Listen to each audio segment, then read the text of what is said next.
Welcome to the What I Wish I Knew After Pregnancy Loss podcast. I am your host, Shana Southern.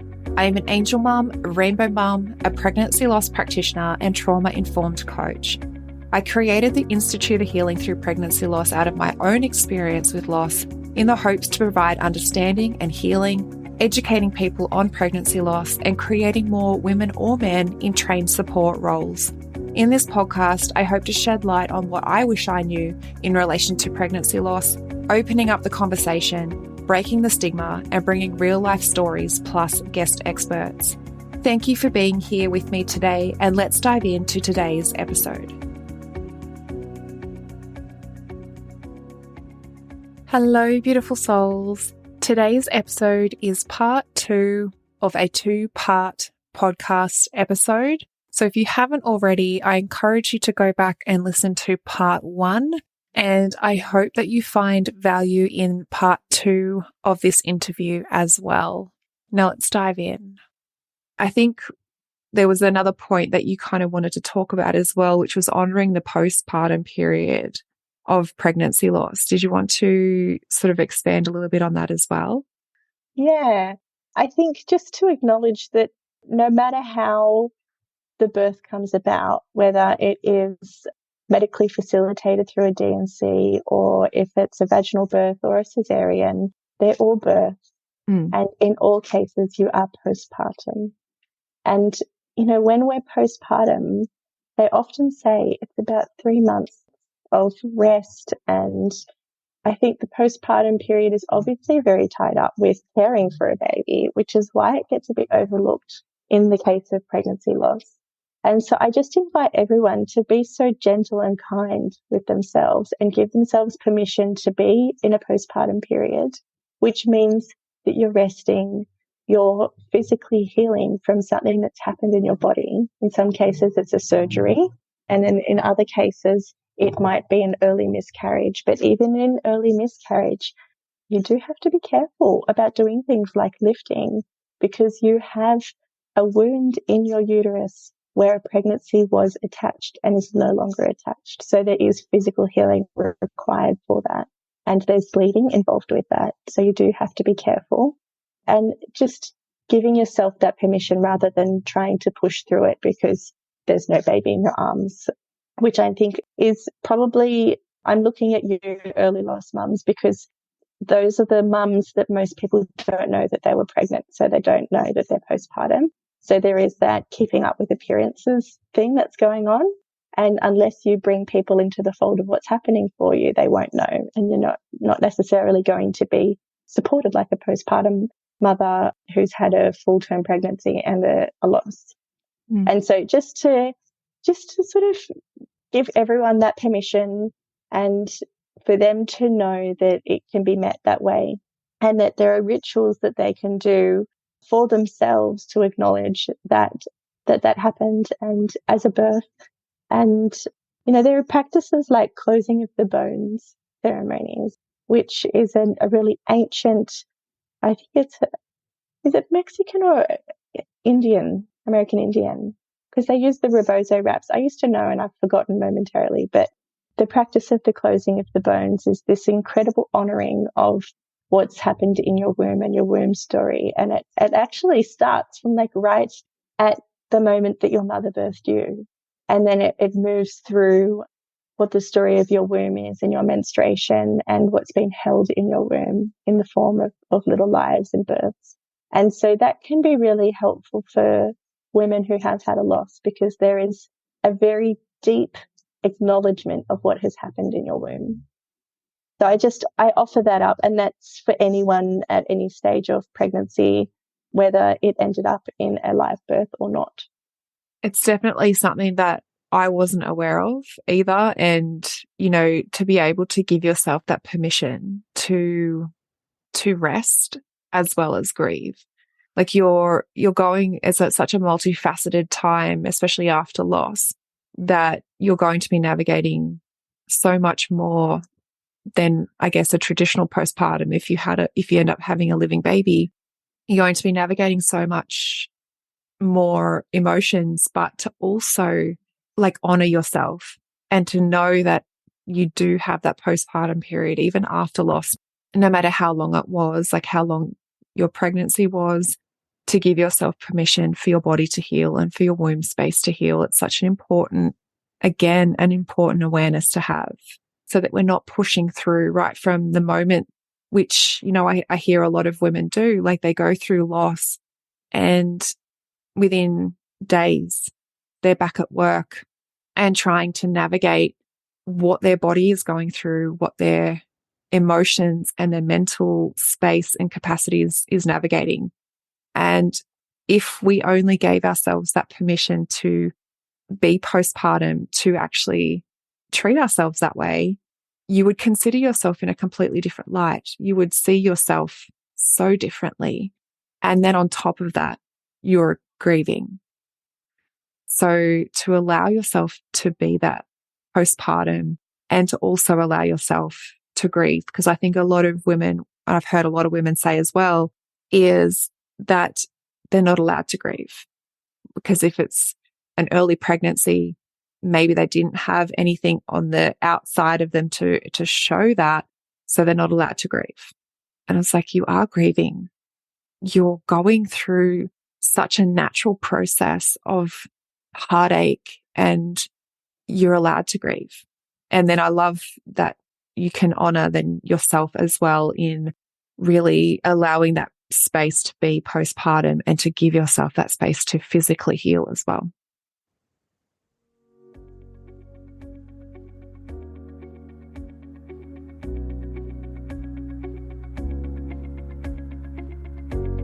One in 4 pregnancies will result in miscarriage.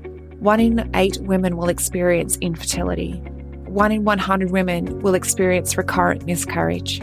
And 1 in 160 births end in stillbirth. Have you been wanting to make a difference in the lives of women or men who have experienced pregnancy loss because you can see so many suffering in silence, but you just don't know how? Collectively, we can change how bereaved parents can access mental, physical, and emotional support after their experience. There is a lot of women with unhealed trauma, and there is a huge gap in the current support system when it comes to bereaved parents' recovery after loss. There are too many women and men suffering in silence. The Pregnancy Loss Practitioner Certification is a worldwide, one-of-a-kind program that gives you proven methods designed for healthcare professionals, medical staff, midwives, nurses, doulas, birth workers, coaches, and angel parents alike. The Pregnancy Loss Practitioner Certification is bridging that gap. It will give you a proven support structure to follow and education specific to pregnancy loss, created by a loss mum. It is creating more education specifically for loss so that you can enhance your service and become the point of difference. Or you can create the support that you so desperately needed in your healing after loss. This is the next level of growth and expansion you have been searching for.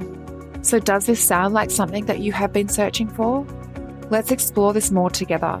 You can head to the episode show notes where you'll find the program application, or direct message me on Instagram and let's open up the conversation in how you can use this education.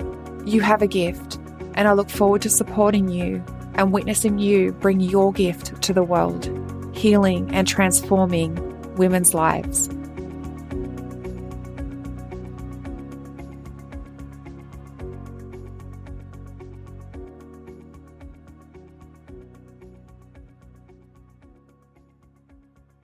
Yeah, it's helpful. It's helpful to have ceremonial practices that acknowledge everything. And some ceremonial practices also give you a place to put it all as well. And that might look like going to the beach and, you know, making a little earth mandala and then releasing it into the water and watching it move away with the waves. And you can sort of put anything that you want to send out into those flowers. You just sort of can give it, whether that's a message to your baby or asking for forgiveness or wanting to acknowledge anything that you no longer want to hold in you or that you want to send out. You can just sort of say this, I'm putting that here in these and sending it out. So that those rituals and ceremonies that we do are brilliant. But I just want to circle back to that point about you saying that in all of those circumstances we're grieving. And I just want to take a moment to briefly talk about grief as well.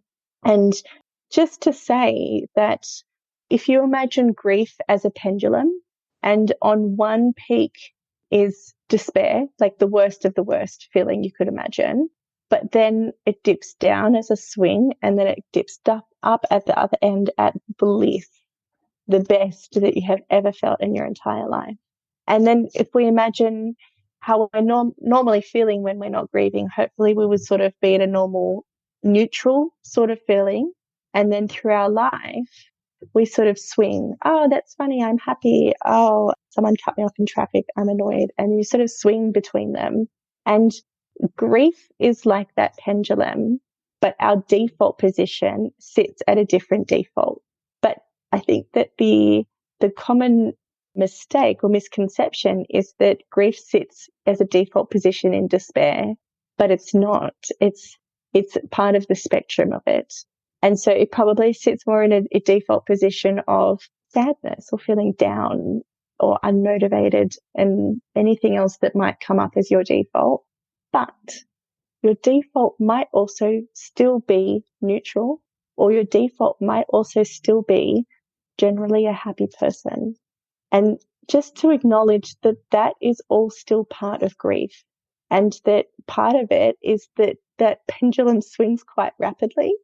You know, there was that old belief of the 5 stages of grief, which has been disproven, but a lot of people still believe it, that you sort of graduate from one to the other, which was never the model anyway, but it sort of got a bit out of hand for a while there, that model.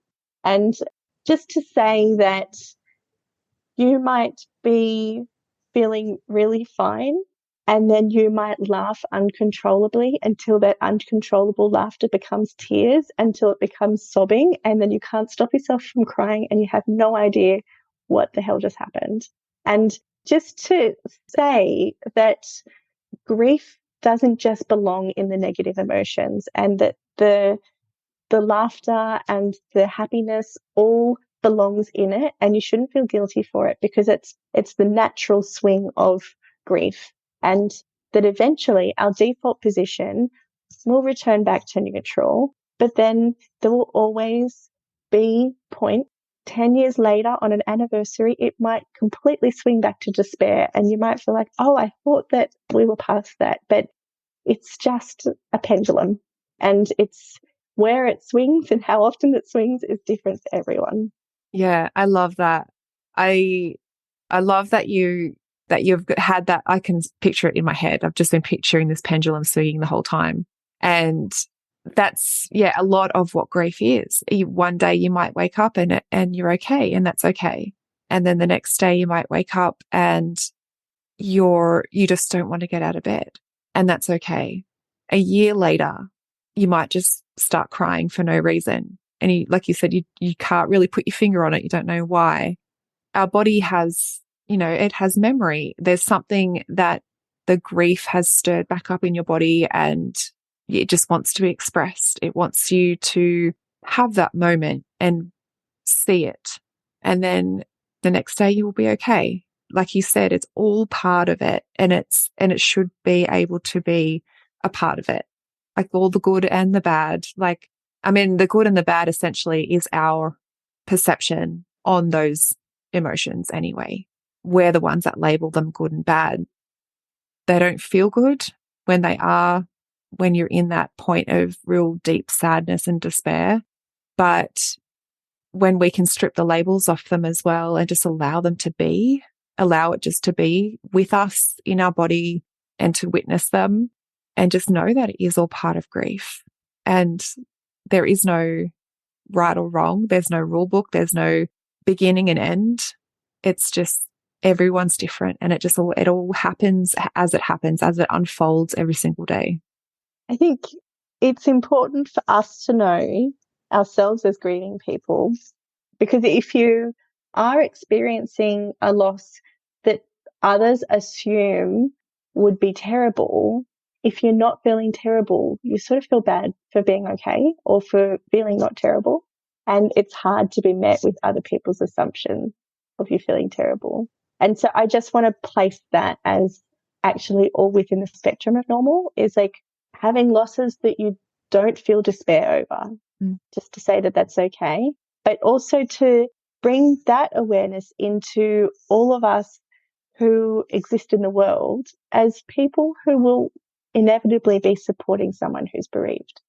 Because if you've experienced a loss, but you're having a good day and you feel okay, and your friend comes over and is like, oh, your baby died, it's so sad, you must be feeling terrible. And you're like, well, I wasn't, but I now am, because you're more sad about it than I am, which for some people is the case for that day. And so just to say that if you're supporting someone who's had a bereavement, don't take up the emotional space in the room. Come in clean and neutral and just ask them how they are and how that was for them, and then meet them wherever they're at. So if they are at a place where that's really hard, then acknowledge that. But if they're at a place where they're doing well that day, then go with that as well. And to not take up the space. You're just creating a space where it can be what it is, whatever it is for that person, good or bad. Yeah, that's a really good point to make for those that ask either the family members or friends or, loved ones around them to come in when they're supporting, obviously, the bereaved parents, the mum, the dad. It's a really good point to make. I think I just want to ask you one question, essentially what you wish that people would know, obviously going into and experiencing loss after they're navigating it. What I wish people knew is I wish they knew what they were allowed to do. And knowing that early just means that they can make an informed decision about whether that's right for them or not. So I just wish that people knew that they were allowed to take their baby home if they want to, and that they're allowed to do most things. Yeah. And especially even with those early losses, I'm so glad that you have been able to shed light on that as well, because, there's so many women that reach out saying they don't know what to do with their early losses and they don't know what they're allowed to do. They don't know what their rights are. So I'm glad that you were able to shed light on that as well. Yeah, me too. And it'd be interesting to hear what sort of questions come up in your community as well around that, because I think once you open up that conversation, I think potentially the floodgates could open on people's experiences and their questions around it, which might be informative for other people. Yeah, it'll be really interesting. And I've been soaking in everything that you've been saying today. So I am very, very grateful for your knowledge and wisdom and willingness to share what you know. Well, it's my pleasure to be able to share this and bring it into everyone else's awareness too. Thank you for having me.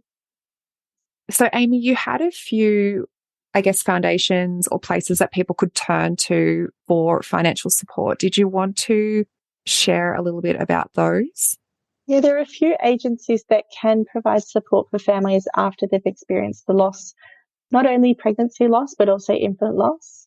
And there's different types of agencies. So for families who are experiencing financial hardship, which is very common, and, as some people might be aware, there would be lots of expenses around different specialists you're seeing for your medical care. And then for funeral homes, they are sometimes a few hundred to a few $1,000s for a cremation or a burial, depending on what you're choosing. If you're buying burial plots, sometimes it's thousands of dollars to buy a burial plot. And so there are organizations that can provide financial support towards that. You have the Rebecca Jane Foundation, and her foundation provides financial support for funerals for babies of 20 weeks gestation up until 1 year of age. And they're a charity that exists for financial support. But also St. Vincent de Paul and Anglicare can also provide financial support to contribute towards funerals.